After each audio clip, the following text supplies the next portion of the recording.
Hello hello all, hope you all are fine. तो कैसे हैं आप सभी? आशा करता हूँ आप सभी अच्छे होंगे। तो कैसे हैं आप सभी? तो दोस्तों, इस वीडियो के बाद हमने आपको बहुत पहले से किया था, सॉरी फॉर लेट। ठीक है, तो आज की वीडियो के अंदर आपको पता ही है, वन शॉट डिस्कस करेंगे rise of nationalism in Europe का। तो करते हैं शुरुआत, बाकी बातें वीडियो में आगे होते रहेंगे कि कहाँ पर आपको PDF वगैरह मिलेगी, सब बातें करेंगे आगे वीडियो में। ठीक है, तो करते हैं शुरुआत। तो rise of nationalism in Europe यानी कि यूरोप में राष्ट्रवाद। तो ये जो चैप्टर है आपका काफ़ी ज़्यादा इंपॉर्टेंट चैप्टर तो है ही, और इसके साथ साथ मैंने इसके काफ़ी सारे आपके इंपॉर्टेंट पॉइंट्स यहाँ पे लिखवा रखे हैं।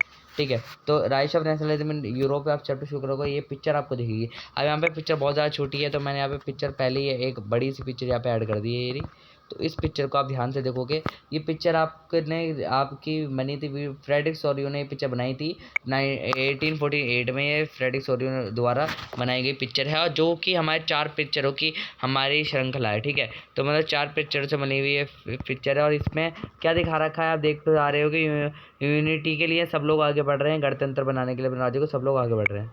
अब समझते हैं दोस्तों इस पिक्चर को। देखो, सबसे पहले इसके ऊपर हैं गॉड वगैरह जो आशीर्वाद दे रहे हैं इन सभी लोगों को। ये सभी लोग गणतंत्र बनने के लिए आगे बढ़ रहे हैं, और इसमें अमेरिका वगैरह के जो देश हैं वो पहले ही हमारे शामिल हो चुके हैं। अमेरिका वगैरह के जो देश हैं उन सभी ने पहले ही हमारे गणतंत्र हासिल कर लिया। ठीक है, ठीक है, तो इस तरीके से अमेरिका वगैरह वाले देशों ने सारे पहले ही गणतंत्र हमारा हासिल कर लिया है। और इसमें ये मूर्ति है, मूर्ति की एक श्रृंखला है, इसके हाथ में एक हाथ में लोगों की आज़ादी का घोषणा पत्र है, और एक हाथ में मशाल है। ठीक है, लोगों के अलग अलग झंडे दिख रहे हैं जर्मनी वगैरह का यहाँ पे।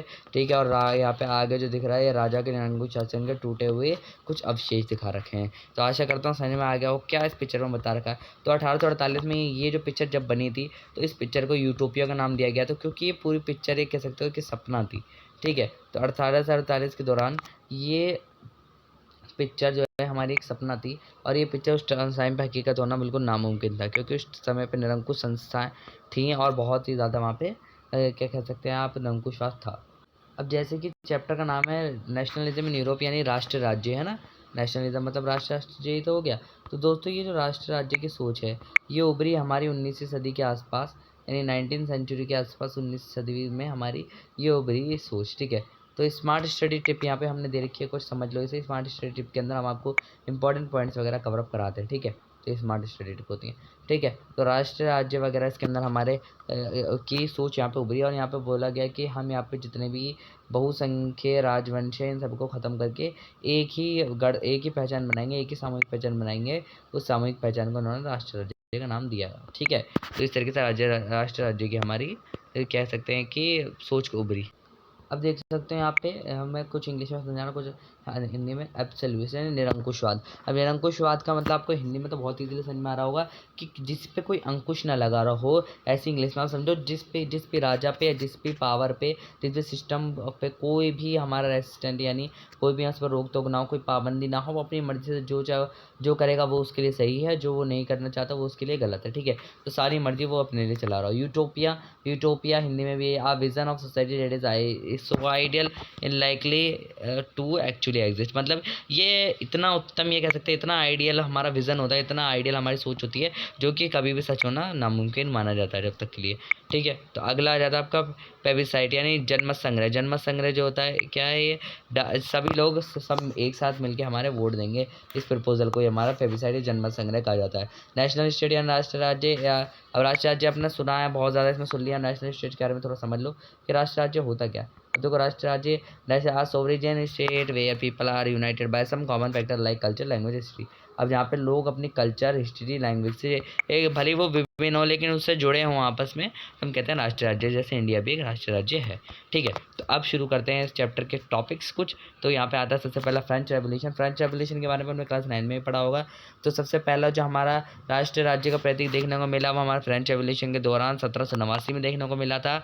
ठीक है, इसी के साथ साथ और हम वहाँ पे पॉलिटिकल एंड कॉन्स्टिट्यूशन चेंजेस आए उसके बाद, और फ्रेंच के लोग वहाँ पे बहुत ज़्यादा बोलना चालू करा कि नहीं, हम यहाँ पे फ्रेंच के सिटीजन जो यहाँ पे राष्ट्र राज्य बनाएंगे। ठीक है, द आइडिया वहाँ पे ले पार्टरे यानी और द फादरलैंड यानी पृष्ठभूमि यानी जो पिताजी का राज चलता था उस राज्य को खत्म कराया गया। हाँ, तो दोस्तों आप देखो, अब आगे बढ़ते हैं। देखो, अब जैसे कि मैं बता रहा हूँ आपको कि मतलब वहाँ पे ले पार्टरे, ले सिटोयन और फिर डोमे पे यानी फादरलैंड के। हाँ, तो ले पार्टरे और ले सिटोयन के जो है हमारे क्या कहते हैं, मैंने बताया आपका फादरलैंड वगैरह के वहाँ विचार फैलेगा। फादरलैंड क्या होता था वहाँ पे, जैसे कि पिताजी का ही राज चलता था, तो ये ले हमारे इस विचार को वहाँ से हटाया गया। कि नहीं सबका बराबर अधिकार है सोसाइटी पे, ठीक है। इस वाले को ले पार्ट्रे और ली सिटोन यानी सिटीजनशिप से ले लेगी क्या, तो ये सारे हमारे विचार वगैरह वहाँ पे फैलाए गए कि एक संविधान हो और वहाँ पे सब लोग उसे माने, ठीक है। अब आगे मेजर चेंजेस फ्रेंच रेवोल्यूशन के, बहुत इंपॉर्टेंट है, इसके ऊपर एक क्वेश्चन बनेगा और जो आपके एग्जाम में पक्का छपेगा, इसे जल्दी आप याद कर लेना। देखो 6-7 चेंजेस है, 5 नंबर का क्वेश्चन आएगा, 5 चेंजेस पे लिखे होगे तो बहुत अच्छा है, लेकिन हाँ याद रखना, ठीक है दोस्तों। तो लेकिन आपको ध्यान रखना है मेजर चेंजेस का कम से कम 7 आप यहाँ से ध्यान रख सकते हैं और कुछ इंपॉर्टेंट से मैं से पढ़ते हुए बता दूंगा, ठीक है। तो देखो आप एक ट्री कलर का पे फ्लैग आया, उसे याद रख लेना ज़रूर। और हमारे स्टेट जनरल का नाम बदल के क्या कर दिया गया, नेशनल असेंबली कर दिया गया। उसी के साथ हमारे नए नए आइम्पन्स कैटरमाइटस compounded all the name of nation, ठीक है। तो अलग अलग तरीके के वहाँ पे गुणगान वगैरह शिल्पकारी करी गई, अलग अलग तरीके के शायरी वगैरह करेगा, तो ये सब चीज़ें हमारा राष्ट्रीय के नाम पे। और पावर का पूरा मोनार्ची से फ्रेंच पीपल के हाथ में पावर आ गई। उसी के साथ साथ जो में हमारा रिलीजनल डिस्क्लेयर्स था, वहाँ पे डिस्करेज था फ्रेंच। तो ये वाला पॉइंट थोड़ा आप समझने में हो सकता है आपको थोड़ा कन्फ्यूज होना, लेकिन हाँ ये वाले पॉइंट में बेसिकली बता रखा है कि इसके अंदर हमारे फ्रेंच को राष्ट्रीय भाषा बना दिया गया, ठीक है। उसके साथ साथ एक सेंट्रलाइज एडमिनिस्ट्रेटिव सिस्टम था, passport in the formulated uniform laws, ठीक है, ऑल सिटीजन। हम मतलब एक तरीके से आप कह सकते हो आप एक सेंट्रल पार्लियामेंट बना लिया गया था, ठीक है, कह सकते हैं आप, ठीक है। Internal custom duties and dues abolished, यानी यहाँ पे जितने भी मतलब एक बहुत बड़ा वहाँ पे फ्रांस था, तो फ्रांस में जितने भी अंदरूनी कर वगैरह थे वो सब माफ़ कर दिए गए थे, ठीक है। तो ये हमें बताया गया। उसी के साथ यूनिफॉर्म सिस्टम वेट, और हमारे सिर्फ क्या कहते हैं सिस्टम में क्या था वहाँ पे पहले अलग अलग तरीके के मतलब कह सकते हैं आप मापने की मेज़रमेंट की अलग अलग यूनिट इस्तेमाल होती थी, तो ये सारी मापने की समान प्रणाली वहाँ पे अपना ली गई, ठीक है। तो ये चीज़ समझ में आ गई, ओके। आगे बढ़ते हैं। आगे आता है आपका the return of monarch in France.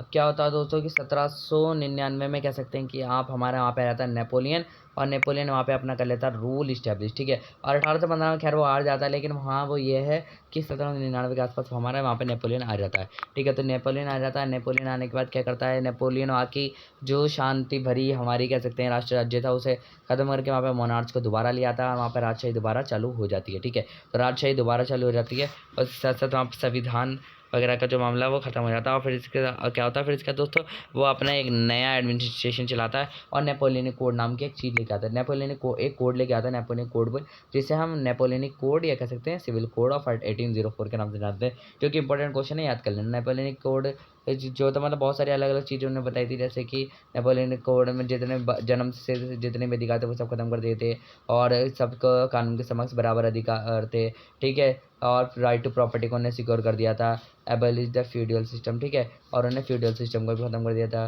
फिर present from separate minor dues, है ना, और उन्हें क्या था बेकार खत्म करवा दिया था वहाँ पे। रिस्ट्रिक्शन वर इम्प्रूव्ड, और काफ़ी सारी रिस्ट्रिक्शन वगैरह खत्म करा दी थी। ट्रांसपोर्ट एंड कम्युनिकेशन सिस्टम को इम्प्रूव करा दिया था उन्होंने, तो ये सारी चीज़ें उन्होंने करा दी थी। लेकिन ये सारी चीज़ें कराने के बाद भी 1815 में वाटर लू की लड़ाई में हार जाता है। अब ऐसा क्यों होता है दोस्तों, ऐसा होता है हमारे इसके ड्रॉबैक्स से कुछ 3 ड्रॉबैक्स यहाँ पे मैंने लिख रखे हैं, और इंपॉर्टेंट ड्रॉबैक्स हैं, याद रख लेना, है ना। तो एमसीक्यू वगैरह में पूछे जा सकते हैं। जैसे कि ड्रॉबैक्स था हमारा सेंसरशिप उन्होंने लगा दी थी वहाँ पे कि मेरे खिलाफ कोई भी कुछ नहीं छाप सकता, टैक्सेस बढ़ा दिए थे उन्होंने वहाँ पे, और साथ साथ वहाँ पे उन्होंने ज़बरदस्ती फोर्स के अंदर फ्रेंच के आर्मी के अंदर जब फोर्सेबल तरीके से वहाँ पे उन्होंने ज्वाइन करने की कोशिश करवाई थी लोगों को, ठीक है। तो ये चीज़ हम उसके लिए ड्रॉबैक साबित होती है, ठीक है। आगे आता है आगे आ जाता है हमारा the making of nationalism in Europe. अब इसके अंदर क्या था, अब देखो वहाँ पे देखो राष्ट्र राज्य बनाना बहुत हलवा वाली बात नहीं थी।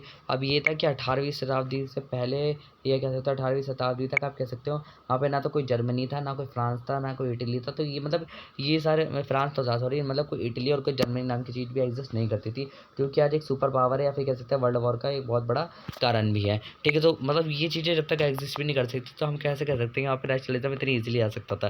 तो अब हमें उसके लिए समझेंगे उसके यूरोप के समाज के प्रकार।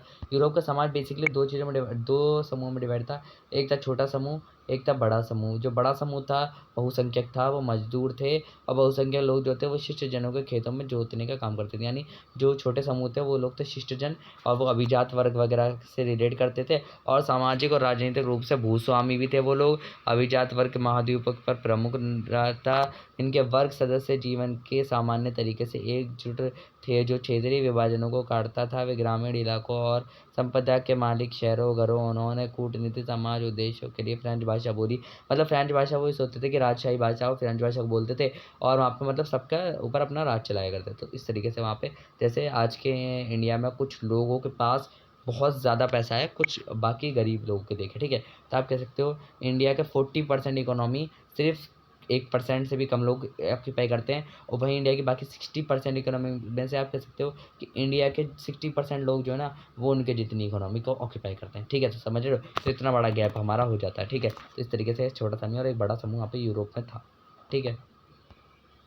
अब यहीं से आगे हमारा राइस होता है उदारवाद समूह का। अब क्या हुआ था, वहाँ पे कुछ कामकाज करने वाले लोग, कुछ मध्य लोग, कुछ मैनेजर लोग, कुछ सामूहिक लोग, तो क्या हुआ वो धीरे धीरे करके बटने लग गए हमारे छोटे समूह और बड़े समूह से, और उनकी एक उदार सोच आने लगी, एक उदारवाद सोच आने लगी, जिससे जन्म होता है हमारे किसका, शिक्षित वर्ग था वो, और उसे कहा जाता है मध्य वर्ग। मध्य वर्ग का यहाँ से हमारा कह सकते हैं कि आप उदय होता है, और उन्मूलन के बाद अभिजात वर्ग के विशेषाधिकार लोकप्रियता के हासिल की, ठीक है। तो मतलब क्या हुआ था कि वहाँ पे वो धीरे धीरे करके वहाँ पे अपने लोग एक राष्ट्रीय एकता के भाव को दर्शाया, जो अभिजात वर्ग वगैरह तो उनके खिलाफ आंदोलन करे कि नहीं, खाली नहीं सबको नहीं मिलना चाहिए, सबको बराबरी का अधिकार मिलना चाहिए। तो वहाँ से हमारा मध्य वर्ग उभरा, और उदारवाद लोग ज़्यादातर हमारे मध्य वर्ग के अंदर ही थे, ठीक है। या कह सकते हो मध्य वर्गीय लोगों की हमारी जो थी विचारधारा उदारवादी थी। अब देखो उदारवाद कहाँ से है और क्या मानते हैं, देखते हैं। उदारवाद जो होता है एक लैटिन शब्द है जो जिसका अर्थ है लिबर, लिबर यानी कि जिसका अर्थ मुक्त होता है, ठीक है। नए मध्य वर्ग के लिए उदारवाद व्यक्ति के लिए स्वतंत्रता और सभी की समानता के लिए खड़ा है। या कानून के समान, मतलब उनके सभी कानून के समान है, राजनीतिक रूप से समान है, सहमति से सरकार समान है, या अवधारणा पर बोलते निरंकुशता और लिंगित विशेष अधिकार का अंत चाहते थे कि वो कहते हैं मतलब किसी को भी पास कोई विशेष अधिकार नहीं होना चाहिए, सबके पास समान अधिकार होना चाहिए, एक संसद होना चाहिए, संविधान होना चाहिए, मतलब जैसे कि पूरे तरीके से बेसिकली वो आज का इंडिया कह सकते हैं, हम कहते थे मतलब एक अच्छा खासा लोग हमारा तंत्र होना चाहिए। अब उनकी मांगों को पढ़ लेते हैं, इंपॉर्टेंट है। इनकी कुछ आर्थिक मांगे, कुछ राजनीतिक मांगे, कुछ सामाजिक। आर्थिक मांगे उनकी कहती है कि बाजार की स्वतंत्रता होनी चाहिए, राज्य द्वारा लगाए गए जितने प्रतिबंध हैं उन्हें समाप्त कर दो, और माल की पूंजी पर आवाजाही पर, ठीक है, मतलब माल और पूंजी पर वो टैक्स वगैरह लगाते तो उन्हें कहते थे कि हटा दो इन्हें।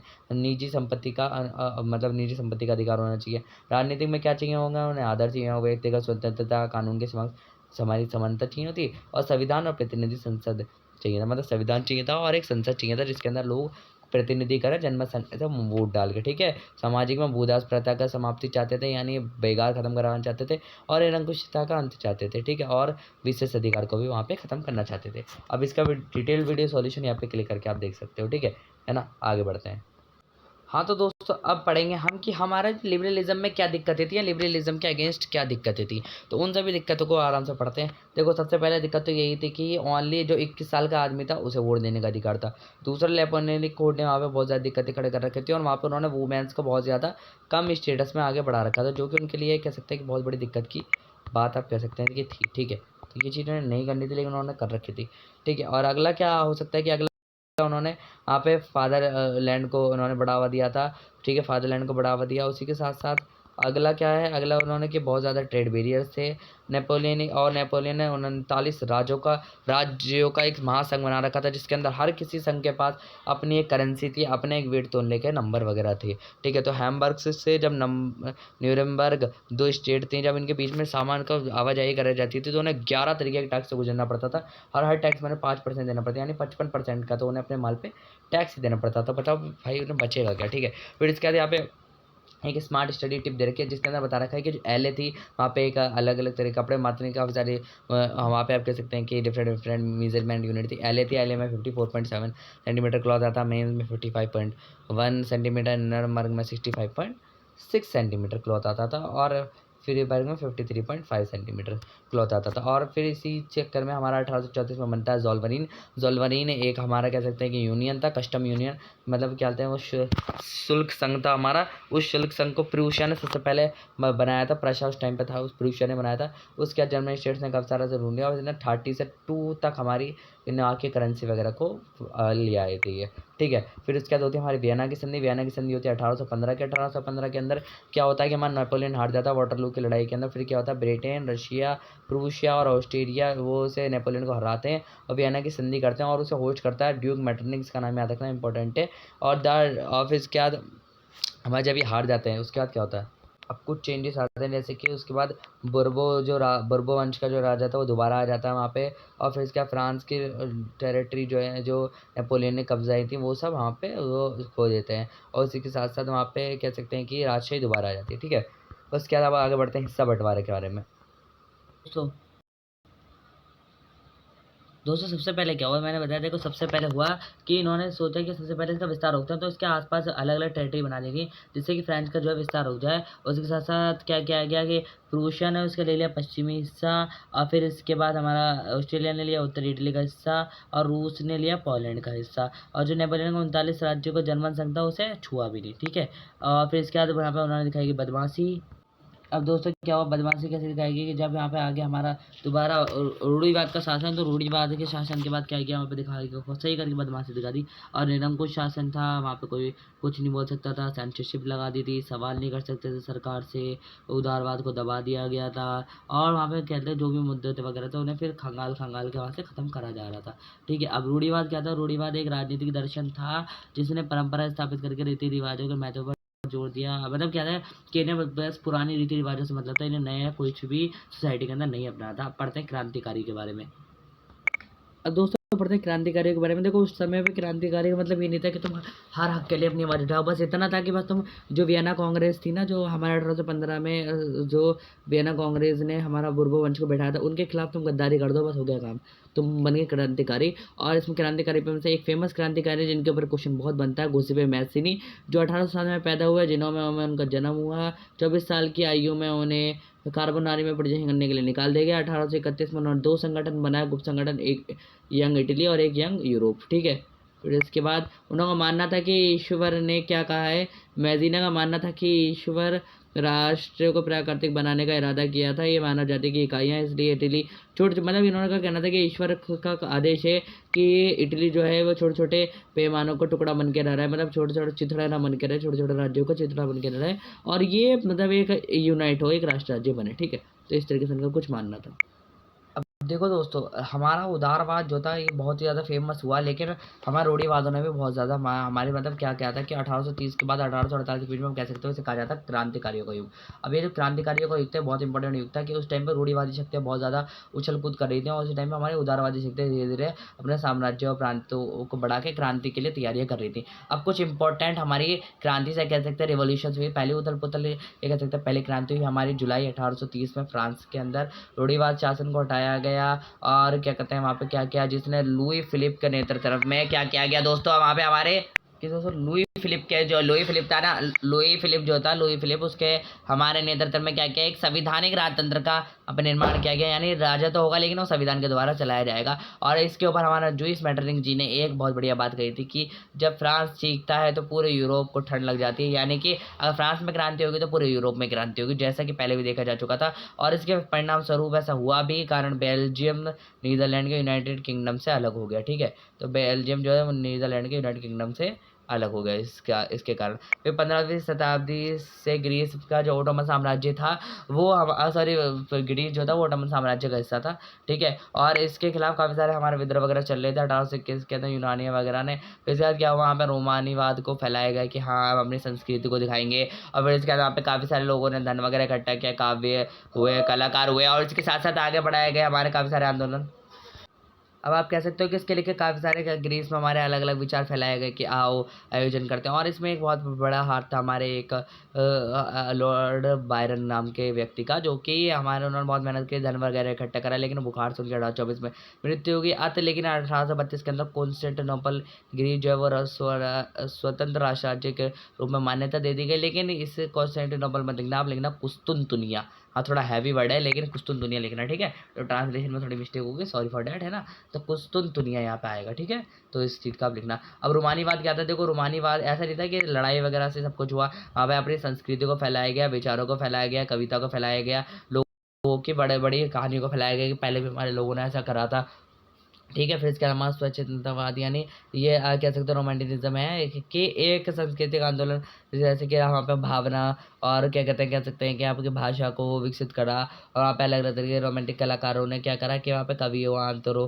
प्रचरणों, विज्ञान, मंत्रिमंडल आलोचना की, मतलब क्या उन्होंने वहाँ पे जितने भी वगैरह हैं उन सबसे कहा कि नहीं हम अपना एक अलग राष्ट्र चाहते हैं और हम यहाँ पे अपनी संस्कृति को दिखाएंगे, ठीक है। तो हम संस्कृति को दिखाएंगे, आप कुछ भी मतलब दोस्तों। अब ये सब वहाँ पे काफ़ी सारे प्रैक्टिस वगैरह करते रहे। इनका मतलब था कि हमें राष्ट्र राज्य मिल जाए, लेकिन ये बहुत मुश्किल था। फिर एक जर्मन दार्शनिक थे जिनका नाम था गॉटफ्रीड हार्डर ने दावा किया था कि असली जर्मन संस्कृति को आम लोगों के अंदर ढूंढो, कि आम लोग जो है उनके अंदर ढूंढो, वो दिखाएंगे कि हाँ क्या होती है असली जर्मन संस्कृति। अब ऐसे ही हमारा देखा गया हमारे रूस के अंदर कि पोलैंड जो था वो रूस के अंदर ज़बरदस्ती हथिया लिया गया था। 1815 में पोलैंड का विभाजन हुआ था, उसके अंदर ज़बरदस्ती हमारे वियना संधि के बाद पोलैंड को हथिया लिया गया था। और पॉलिश लोगों के वहाँ पे बिल्कुल भी बातें सुनी जा रही थी, उन्हें दबाया जा रहा था। अब उन्हें दबाया जा रहा था तो उन लोगों ने वहाँ पे विद्रोह वगैरह करना चालू किया। उस विद्रोह को कुचल दिया गया कि नहीं, हम आपको विद्रोह को नहीं चलने देंगे। 1831 के अंदर विद्रोह को चल दिया गया और काफ़ी सारे लोगों को हमारे साइबेरिया जेल भेज दिया गया था इस चक्कर में, ठीक है। तो इस तरीके से काफ़ी सारे लोगों ने, क्योंकि दोस्तों वो अपनी भाषा वगैरह का भी अपना कह सकते हैं कि इस्तेमाल कर रहे थे, तो इस वजह से वहाँ पे काफ़ी सारे विद्रोह वगैरह हुए। और विद्रोह वगैरह होने के बाद वहाँ पे उन्हें जेल वगैरह में डाल दिया गया। अब आता है कि भूखमरी और दोस्तों यूरोप में देखो भूखमरी बहुत ज़्यादा तेज़ी से फैली। अब क्या हुआ कि हंगर हार्डरशिप बहुत तेज़ी से फैली। अब ऐसा हुआ कि 1830 के अंदर हमारी महामंदी कह सकते हैं कि महामंदी थोड़ी सॉरी 1830 के अंदर यूरोप में बड़ी आर्थिक कठिनाई चल रही थी। और उसके अंदर क्या हो रहा था, गाँव से लोग शहर के लोग जा रहे थे नौकरी के लिए। अब वहाँ पे शहर के छोटे उत्पादक जो थे वो बेचारे अभी कुछ नहीं कर पा रहे थे, क्योंकि इंग्लैंड से बहुत सस्ता सस्ता कपड़ा वगैरह बन के आ रहा था, आयात हो रहा था सामान। और शहर और ग्रामीण इलाकों में खाद्य कीमतों की वृद्धि, वर्ष विज्ञापन गरीबी, ठीक है। मतलब अब हुआ क्या है कि दोस्तों मतलब वहाँ पे हमारे खाद्य उत्पादों की वहाँ पे वृद्धि होने लगी, उनके प्राइस वगैरह बढ़ने लगे बहुत ज़्यादा। अब इससे दोस्तों बहुत सारी दिक्कत हुई है। इसमें यहाँ पे तो कोई एडिटिंग में थोड़ी दिक्कत है, तो यहाँ पे ना मतलब कुछ नहीं, एडिटिंग में कोई दिक्कत नहीं, मतलब ये है वहाँ पे थोड़ा वो हिंदी के शब्द में यहाँ पे इंग्लिश में आपको भी समझाता, वरना आप कहोगे कि इंग्लिश में क्यों नहीं समझा। मैं यहाँ पे वहाँ पे भी समझा सकता हूँ वैसे तो, लेकिन यहाँ पे समझा देता हूँ, ठीक है। तो क्या हुआ कि अब हमारे यहाँ पे उन्होंने मतलब अपने लॉस में डील करी खाने पीने के लिए। और फिर इसके साथ साथ क्या हुआ दोस्तों, 1847 में फूड शॉर्टेज हुई, मतलब हमारा खाने की कमी पड़ी, अनएम्प्लॉयमेंट हुई, population of queries on roads regret barriers were created, और Louis Philippe was force to flee, मतलब भी बहुत सारे वहाँ पे क्या कहते हैं राजनीतिक तौर पे भी दबाव वगैरह आ रहा था। फिर इसके बाद क्या हुआ दोस्तों कि इफेक्ट्स कि क्या पड़े कि सबको राइट टू वोट का अधिकार मिल गया, 21 से ऊपर के जितने भी थे, राइट टू वर्क का इंडिपेंडेंटली अधिकार मिल गया। और इन 1845 के एक 1845 का एक रिवोल्ट हुआ था, यानी कह सकते हैं आप लड़ाई हुई थी, ठीक है। अब लड़ाई क्या हुई थी दोस्तों, अब लोगों को चाहिए था बहुत सारा पैसा, मतलब क्या कहते हैं उन्हें अपनी जो भी डिमांड थी वो पूरी करानी थी। अब इसके परिणाम क्या हुआ, जून 4 को क्या हुआ, एक बड़ी सी भीड़ आगे इकट्ठा हो जाती है ऑफिसों के सामने हमारे मर्चेंट्स की, कि हमें चाहिए ज़्यादा पैसा ज़्यादा पैसा। इसके अंदर में क्या होता है कि 11 वीवर्स जो भी 11 बुनकर होते हैं उन्हें गोली मार दी जाती है। तो ये चीज़ हमारी होती है उसके बदले में। तो इस तरीके से हमारा बहुत ज़्यादा कह सकते हैं कि लूटपाट मची वहाँ पे, ठीक है। एक तरीके से कह सकते हैं बहुत ज़्यादा भुखमरी और वहाँ पे जनसंहार हुआ। अब दोस्तों क्या होता है, उदारवादियों ने छेड़ दी एक क्रांति, और उन्होंने सोचा कि क्यों ना हम कर दे हमारे जर्मनी को यूनाइट, लेकिन ये हो नहीं पाता, क्योंकि दोस्तों ऐसा होता है कि राष्ट्रीय स्लेट स्थापना की जाती है। अब हुआ था क्या है वहाँ पे कि मतलब वहाँ पे बुलाया जाता है एक पार्लियामेंट के अंदर, सबको बुलाया जाता है जर्मन संघ के अंदर, और एक राजा को बुलाया जाता है विलियम एन नाम से, वो प्रूसिया के जो किंग थे उन्हें बुलाया जाता है कि आ जाइए यहाँ पे राजा बन जाइए यहाँ जर्मनी के, और यहाँ पे संविधान भी हम लागू कर देंगे 1848 के अंदर ऐसा होता है। तो मुकुटपोशी करने के लिए फ्रेडरिक विलियम एन को बुलाया जाता है, फ्रेडरिक विलियम एन को।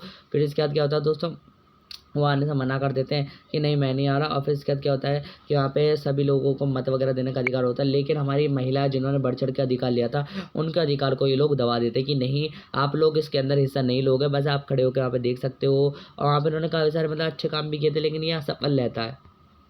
अब महिलाओं ने इसमें बहुत ज़्यादा भाग लिया था, ऊपर से दोस्तों गरीब लोगों ने इनका बहुत ज़्यादा साथ दिया था कि ये लोग हमारी सुनेंगे, लेकिन ये लोग तो सिर्फ अपने फ़ायदे की कर रहे थे। तो इस वजह से होता क्या है, ये बिल्कुल भी हमारा तुक नहीं बैठता इसका, और इस एंड में सभा में सैनिकों को बुलाया जाता है, सभा को भंग कर दिया जाता है। तो इस तरीके से सभा हमारी भंग हो जाती है। और जर्मनी का एकीकरण कैसे होता है, जर्मनी का एकीकरण कराने का एक छोटी सी प्रक्रिया पढ़ लेते हैं। अब दोस्तों मैं आपको समझाता हूँ कि जर्मनी का एकीकरण और हमारा कह सकते हैं कि इसका एकीकरण कैसे हुआ, इटली का एकीकरण। आप देखो जर्मनी के एकीकरण के लिए बहुत लंबी प्रक्रिया तो नहीं थी, लेकिन हाँ प्रक्रिया लंबी थी, लेकिन बहुत ज़्यादा लंबी नहीं थी। अब कह सकते हो कि हुआ क्या कि सबसे पहले तो इसमें जो बड़े बड़े भूस्वामी थे रशिया के जंकर्स वगैरह, इन्होंने इसका समर्थन कर दिया कि हाँ चलो जर्मनी को एकीकृत कर दो, ठीक है। तो इनका समर्थन आ गया। फिर इसके बाद हमारे रशिया के जो मुख्यमंत्री थे ओटोमन बिस्मार्क ने इसका नेतृत्व संभाल लिया। फिर इसके बाद बिस्मार्क ने नौकरशाही की मदद ली इस प्रक्रिया के अंदर। 7 वर्षों तक तीन युद्ध लड़े, ऑस्ट्रेलिया डेनमार्क और फ्रांस से। और 1871 के अंदर आने में विलियम प्रथम को राजा बना के इसे हमारा एकीकृत कर दिया गया, जर्मनी को राष्ट्र राज्य बना दिया। अब इटली कैसा राष्ट्र राज्य बना,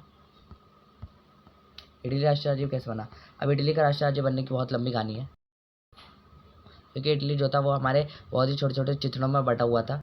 अब इटली जो था वो 7 हमारे कह सकते हैं कि राज्यों में बटा हुआ था। ऊपर का शायद हंसबर्ग में था और नीचे कुछ और पे था। बस इन 7 राज्यों में से एक राजा था विक्टर इमैनुअल सेकंड, जो एक छोटे से हिस्से का राज्य था विक्टर इमैनुअल, जिसे आती थी जर्मन बोली। मतलब जर्मन राज्यों में जर्मन बोली नहीं आती थी राजा को, ठीक है। तो इस तरीके से हमारा इटली का बहुत बड़ा कह सकते हैं कि इतिहास था कि इटली पे काफ़ी सारे हैब्सबर्गियों का कब्जा था। इटली के मूल भाषा के लोगों को भी बहुत कम थे वहाँ पे, है ना। मूल भाषा के लोग तो थे, लेकिन ये राजनीति में ऐसे लोग नहीं थे। गोजी पे मैसिनी ने इसमें बहुत सारी कोशिशें की। 1830 से 1848 तक इसमें काफ़ी सारी विफल कोशिशें रही थी। फिर इसके बाद क्या हुआ कि इसका एकीकृत करने के लिए बहुत सारे राजनीतिक प्रभुत्व किया गया। फिर इसके बाद क्या हुआ, इटली का एकीकरण बावर्ची मंदिर फ्रांस के मंत्री ने पिडमोंट के साथ मिलकर कई युद्ध काबुर मंत्री काबूर था, ये बहुत इंपॉर्टेंट था। मंत्री काबूर ने बहुत मेहनत करी, सामग्री गठबंधन किया और 1859 ऑस्ट्रेलिया सेना को हराने में सफल रहा। 1859 में ऑस्ट्रेलिया की सेना को इन्होंने हरा दिया। बड़ी संख्या में सशस्त्र स्वयं एकीकरण आंदोलन में शामिल हुए। मतलब उन्होंने क्या कहते हैं कई आंदोलन वगैरह करे। गुस्से पे गैरीबाल्डी दूसरे थे, इन्होंने भी बहुत ज़्यादा इंपॉर्टेंट रोल निभाया था, ठीक है। इनका भी नाम याद रखना। 1808 में उन्होंने दक्षिण इटली में कूच किया और सिसिली के 2 साम्राज्य को लोगों की मदद ली और फिर स्पेनिश शासकों को इन्होंने, ठीक है, स्पेशली राजा को हराने में कामयाब रहे। और इसके साथ 1861 में विक्टर इमैनुअल सेकंड को हमारा बना दिया गया, राजा घोषित कर दिया गया इटली का, ठीक है। और संवैधानिक राजतंत्र वहाँ पे गणतंत्र वहाँ पे आ गया। अब ब्रिटेन की बहुत ही अजीब दास्तान थी। ब्रिटेन का 100-125 साल लग गए थे एकीकृत होने में। अब वो कैसे लग गए थे सुन। क्या होता है दोस्तों, ब्रिटेन जो था कभी 18वीं शताब्दी से पहले हमारा था ही नहीं। अब आप कहोगे क्या बकवास कर रहा है। मतलब जो ब्रिटेन 200-300 साल पूरे विश्व पे राज कर गया, 95% तक, 33 मिलियन स्क्वायर किलोमीटर का एरिया अपने अंदर कर गया, वो 18वीं शताब्दी से पहले कभी था ही नहीं। हाँ भाई, ये ऐसे ही था।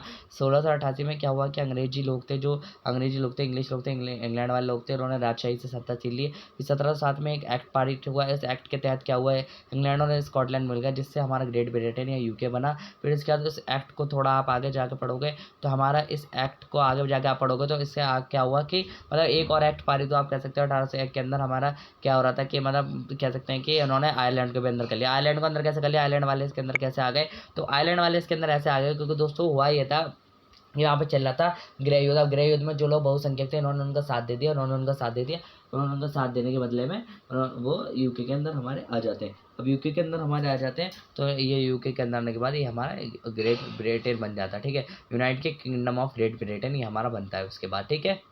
पे बहुत लंबी चौड़ी प्रक्रिया है, अच्छे से लिख रखी है, मैंने पढ़ लेना। उसका डिटेल वीडियो सॉल्यूशन देखना, यहाँ पे जाके देख लेना, अच्छे से समझा रखा है कैसे हुआ, कब हुआ, कहाँ हुआ, ठीक है। वैसे मैंने बहुत अच्छे से आपको समझा दिया। अब बस एक पेज बचा है, आपको फटाफट से खत्म करते हैं चैप्टर को। अब राष्ट्रीय की गणना देखो दोस्तों, उस टाइम पे जैसे कि हमारे राष्ट्र को दिखाने के लिए कुछ चित्र वगैरह का उपयोग होता था कि आप इमेजिन कर सको हमारा राष्ट्र कैसे दिखता है। जैसे कि भारत को भारत माता कहा जाता है, तो सरस्वती माता के पीछे भारत के हमारे भारत के नक्शे की इमेज लगा दिया जाता है। हम सोचते हैं कि हाँ ये भारत माता है, लेकिन ऐसा नहीं है कि वो बायोलॉजिकली है, कह सकते हैं बायोलॉजिकली हमारे भारत माता ही है, भारत पिता ही है, तो हम हमें जेंडर को नहीं लेते। वहाँ पे हमें ये सोचते हैं कि हाँ ये जो है मानवीकरण अलंकार का इस्तेमाल करके पर्सोनिफिकेशन थोड़ा सोचते हैं कि हाँ ये जो हमारा हो सकता है, ये हमारा भारत हो सकता है। इस तरीके से उस टाइम पे हमारे राष्ट्रीय का रूपक बनाया गया। रूपक था जर्मनी का, और इसके साथ साथ फ्रांस की रूपक थी हमारी मेरियान, ठीक है। तो यहाँ पे सब लिखा हुआ है, यहाँ पे समझ लेना, ठीक है। ठीक है, तो ये इंपॉर्टेंट 2 चीज़ें थी जो मैंने तुम्हें बता दी। अब राष्ट्रवाद और साम्राज्यवाद, ये था हमारा विश्व युद्ध का कारण, समझते हैं। अब दोस्तों बल्कान नाम का एक क्षेत्र था हमारा 19वीं शताब्दी के आसपास, कैसे 19वीं शताब्दी के अंदर 1871 के अंदर। बल्कान जो था ये ओटोमन साम्राज्य, नाम आपने सुना ही होगा, उस्मानिया सल्तनत उसका हिस्सा था। अब हुआ कि वहाँ पे अलग अलग तरीके की विविधता थी, भौगोलिकता थी, ठीक है। अब वहाँ पे रोमानी राष्ट्रवाद फैला और वहाँ पे लोगों ने राष्ट्रवाद मांगने शुरू किया ओटोमन साम्राज्य से, और ये हो गया रोमानी राष्ट्रवाद यहाँ पे हो गया। अलग अलग इस्लाम राष्ट्रवाद संघर्षों में रहते थे, मतलब ये था कि यहाँ पे अलग अलग लोग रहते थे और स्वतंत्रता के लिए बल्कान में बहुत ज़्यादा संघर्ष वगैरह हुए। अब यूरोप के लोगों ने देखा कि ये बल्कान तो मतलब बहुत ज़्यादा विविधता वाला क्षेत्र है, यहाँ पे लोगों में आपस में सिविल वॉर वगैरह हो रहा है, क्यों ना यहाँ पे हाथ साफ कर लें, इस देशों को अपने अंदर कर ले। तो उन्होंने क्या करा कि दोस्तों इस देशों को अंदर करने के लिए क्या करा, यहाँ पे आपस में अपने अपने लिए एरिया बांट लिया। और यहाँ पे हो गई लड़ाई कि ये वाला एरिया मेरा, ये वाला एरिया मेरा। इस चक्कर में हमारा हो गया विश्व युद्ध प्रथम, और विश्व युद्ध प्रथम के चक्कर में हुआ था विश्व युद्ध द्वितीय, याद होगा आपको शायद, है ना। तो इस तरीके से हम कह सकते हैं कि विश्व युद्ध प्रथम यहाँ पे हुआ था इसी वजह से। अब ये हमारा साम्यवादी विरोधी सोची, लेकिन ये आगे चल के हमारा राष्ट्रवाद को बनाता है, लेकिन ये बहुत ज़्यादा घातक साबित हो रहा था हमारा बलकान, ठीक है। तो आई होप आपको आज की वीडियो अच्छी लगी लाइक कर देना, अपने दोस्त के साथ शेयर कर देना। अब देखो मैं तुम्हें कुछ इंपॉर्टेंट चीज़ें बता दूँ। टेलीग्राम चैनल है पढ़ाई विद फन स्टडीज नाम से, ये लिखा, ठीक है। शॉर्ट्स चैनल है ये रहा, इंस्टाग्राम ये रहा, सब कुछ है यहाँ पे, ठीक है। तो यहाँ पे आपको टेलीग्राम चैनल में मिल जाएगी PDF वगैरह, और इसके साथ साथ दोस्तों यहाँ पे वीडियो सॉल्यूशन है, यहाँ पे क्लिक कर दी वीडियो सॉल्यूशन पर पहुँच जाओगे। ऐसे क्लिक करोगे पहुंच जाओगे, हटा देता हूँ। तो इस तरीके से आपका कुछ लिंक वगैरह खुल जाता है यहाँ पे, और नीचे हमारे चैनल वगैरह के लिंक वगैरह है ना, फॉलो वगैरह कर लेना। और हाँ, इस PDF का लिंक आपको डिस्क्रिप्शन में मिल जाएगा। और आपको थैंक्स बोलना है तो इस पर क्लिक कर देना, और इस पर जाकर क्लिक करके चैनल को सब्सक्राइब हो जाओगे आप। तो इस पर क्लिक कर देना थैंक्स बोलना है तो, ठीक है। और यहाँ पे हमारा वाईटी चैनल का लिंक है, शॉर्ट्स चैनल का लिंक है, इंस्टाग्राम का लिंक है, टेलीग्राम का लिंक है, ट्विटर का लिंक है। और ये हमने ही नोट्स एडिट वगैरह करे हैं, ठीक है। और इस चैप्टर का डिटेल सॉल्यूशन देखना, ये देखो ये रहा पार्ट 1, पार्ट 2, पार्ट 3 सबके लिंक यहाँ पे आएगा। फाइनल पार्ट ये रहा, कंक्लूजन पार्ट, इसे भी देख सकते हैं, ठीक है। ठीक है, पार्ट 1 में तो बेसिकली इंट्रोडक्शन है, पार्ट 2 इंपॉर्टेंट है, पार्ट 3 भी इंपॉर्टेंट है, सारी पार्ट वैसे इंपॉर्टेंट है। और मैंने इंग्लिश हिंदी में सारे में नोट दे रखे हैं, सारे में एक्सप्लेनेशन देने की कोशिश करी। आशा करता हूँ वीडियो अच्छी लगी लाइक कर देना, दोस्तों के साथ शेयर कर देना, और ऐसी वीडियो सोचेंगे चैनल को सब्सक्राइब करें बिना बिल्कुल भी मत जाना। मिलता हूँ आपसे नेक्स्ट वीडियो में, जब तक के लिए जय हिंद जय भारत। तो बाय बाय।